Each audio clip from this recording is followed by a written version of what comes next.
मुझे इस लड़की की कहानी बताएगा भाई?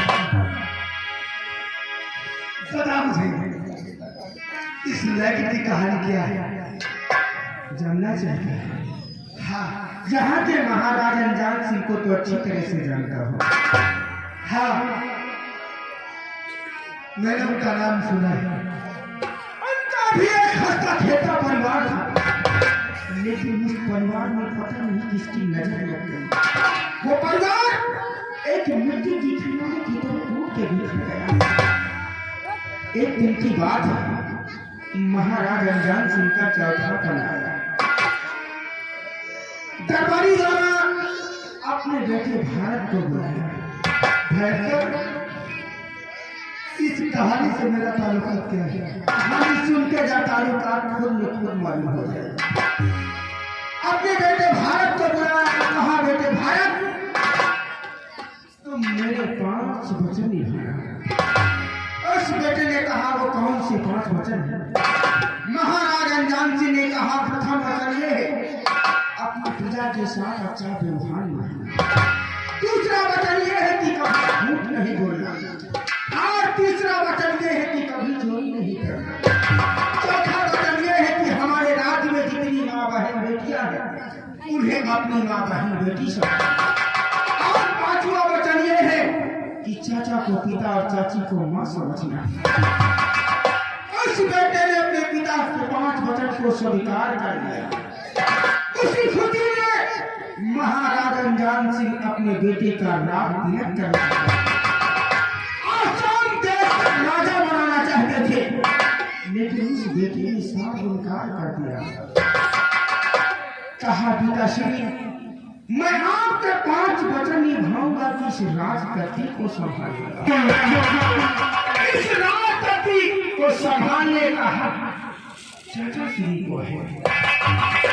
महाराज अनजान सिंह खुश होकर दरबारी द्वारा अपने छोटे भाई रंजीत सिंह को बुलाकर वहां का सम्राट बना। एक दिन की बात है, भारत की चाची मां ने अपने बेटे भारत को अपने कक्ष में बुलाया और उससे खिलौनी हरकत करना शुरू कर। लेकिन क्या हुआ? उस बेचारे ने अपनी जान बचाकर वहां से भाग गया। उसके बाद में क्या हुआ? उसके बाद में हुआ कि भारत के पिता महाराज अनजान सिंह का खून करवा दिया। खून का अंजाम किसने लगा? भारत में जो कि अपने पिता के 5 वचन के अलावा को जानता नहीं। उस बेचारे को 6 महीने की सजा हो गई। सिपाही लोग आए और काट करके मुझे भयंकर तो भयंकर है, बल्कि भारत है। तू भारत से भयंकर कैसे बना? ये बता इंस्पेक्टर, अगर सच्चाई सामने आ गई है तो हकीकत मैं वही बदनसीब जिसको 6 महीने की सजा मिली थी। लेकिन मेरे चाचा श्री का कहना ये था कि जेल जाने से पहले इसकी बीवी लक्ष्मी से मिला देना, ताकि उसे भी मालूम हो जाए कि आपका पति एक खूनी है, वो और कोई नहीं है।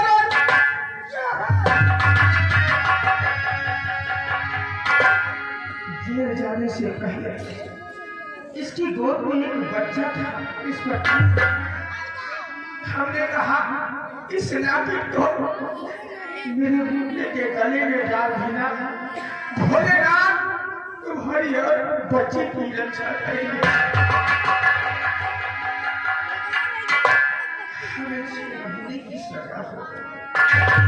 जब हमारे 6 महीने पूरे हुए तो मैंने सोचा कि आज मैं लक्ष्मी से और बच्चे से मिलूंगा, प्यार भरी बातें करूंगा, एक साथ बैठकर भोजन करूंगा। लेकिन वहां के सिपाहियों ने बताया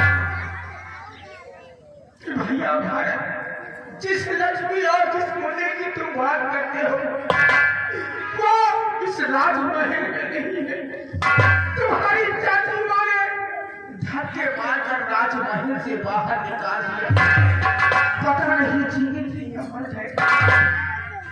हम अपने बच्चों को बाहर निकले ढूंढता था। गलियों की खाक छोड़ता था, लेकिन मेरे बच्चे कहीं नहीं बढ़ते। भूखी प्यासी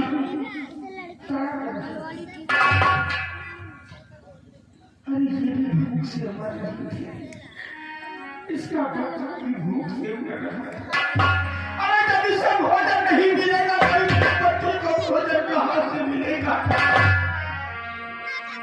अपनी भूख होती तो मिटा सकती थी, लेकिन औलाद संसार में औलाद सबसे प्यारी चीज होती है।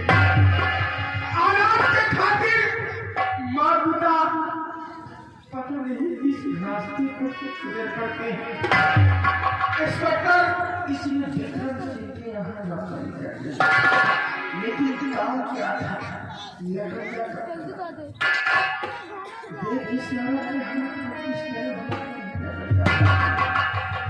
अरे ये दिनों रात लकड़ियाँ काटती थी, दिनों रात लकड़ियाँ काटती थी, तभी से एक वक्त की रोटी नसीब होती थी। लेकिन उस बेरहम ने इसके तरफ नहीं खाया, इसके बच्चे के तरफ नहीं खाया, इसे मारकर बेहोश कर दिया, इसके बच्चे को छिपवाकर ऊंची पहाड़ी से भिजवा दिया। भटकते भटकते वहां पहुंचा, जहां क्या देखता हूँ कि मेरी लक्ष्मी बेहोश पड़ी थी, हो बैठी थी, लेकिन किसी तरह होश में आई। मैंने इससे पूछा, इसने सारी सच्चाई बताई। हमने कहा इस तरह रोने धोने से अपना बेटा नहीं मिलेगा। अपने बच्चे को पता लगाने के लिए हम लोगों का कोई न कोई रास्ता निकालना पड़ेगा। इसने कहा कौन रास्ता? हमने कहा रास्ता ये है लक्ष्मी कि हम डाकू बन जाए और तुम जोगर। अगर इस संसार में मेरा बेटा जीवित है तो हम दोनों मिलकर अपने बच्चे को जरूर ढूंढेंगे।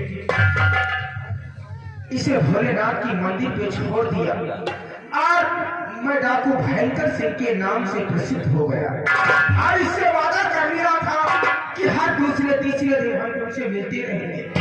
एक दिन लक्ष्मी से मिलने आ रहा था तो रास्ते में क्या देखता कि शंभू बढ़िया को गोली मार दिया गया। सूरज सूरज कहकर चिल्ला रहे थे। हमने कहा मैं क्या तुम्हारी मदद कर सकता हूँ? मैंने कहा इस लाठी को मेरे बेटे सूरज तक पहुंचा दो।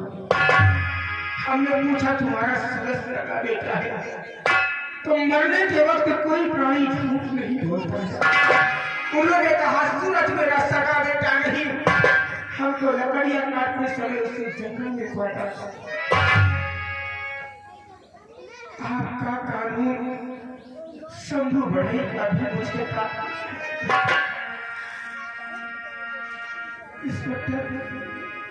अगर इस लाठी के विषय में सुन चुके हो तो मैं तुमसे कुछ कहना चाहता हूँ। इस लाठी से यही साबित होता है और इस संसार और इस समाज में कोई कहे या ना कहे, लेकिन हम और हमारा ये कि तुम मेरे बेटे झूठ बोलता है और मैं खूनी का बेटा नहीं हो सकता, मैं इस द्रोही का बेटा नहीं हो सकता। मैं कानून का रक्षक और तू कानून का भक्षक। तेरी कहानी का कोई मुझ पे असर नहीं। चल लड़ने के लिए तैयार। मारना चाहता है ना अगर तेरी नजरों में मैं काती हूँ, अगर तेरी नजरों में मैं खूनी हूँ तो इस खूनी को इतनी आसान मौत नहीं होना चाहिए। इतनी आसान मौत भरे घाव से इसे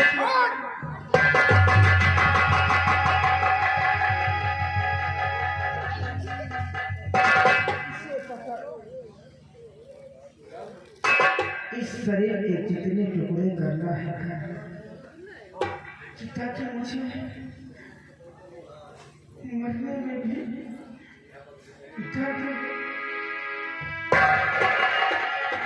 लेकिन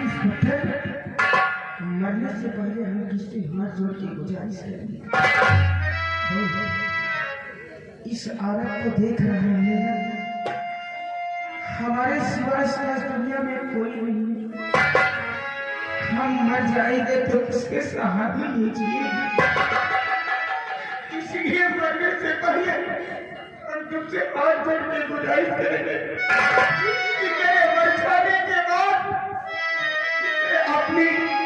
इसे अपनी माँ जरूर समझ लेगा।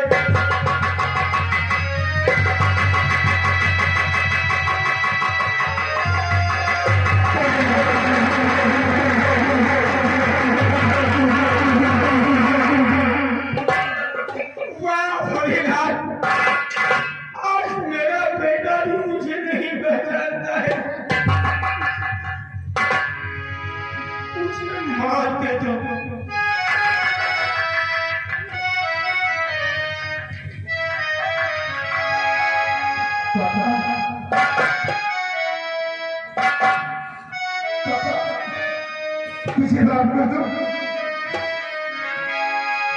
मैंने अनजाने में आपके दिल को बहुत दुखाया है। तूने मुझे क्या बोला?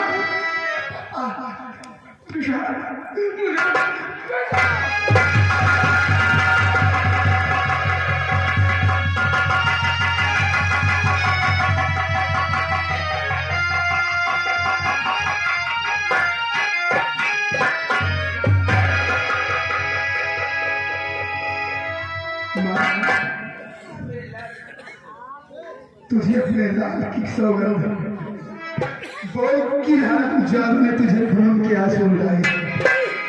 बोल माँ, अगर तूने नहीं बताया तो अपने बेटे का मरा हुआ तुझे बेटा, मैं तुझे सब कुछ बताऊंगी।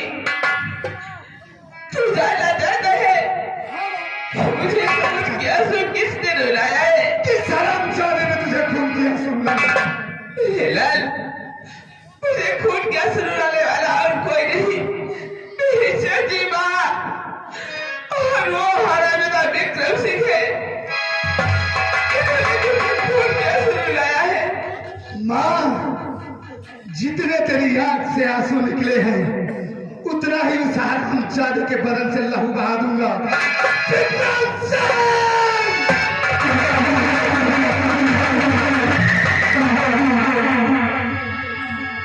पागल हो गई हो तुम लक्ष्मी, अपने बेटे को पाकर सब कुछ भूल गई हो। अरे जिस तरह सूरज तुम्हारा बेटा उसी तरह मैं ही अपनी चाची माँ का बेटा। अगर सूरज चाची माँ को कुछ कहता है तो पिता के 5 वचन अधूरे रह जाएंगे लक्ष्मी, अधूरे।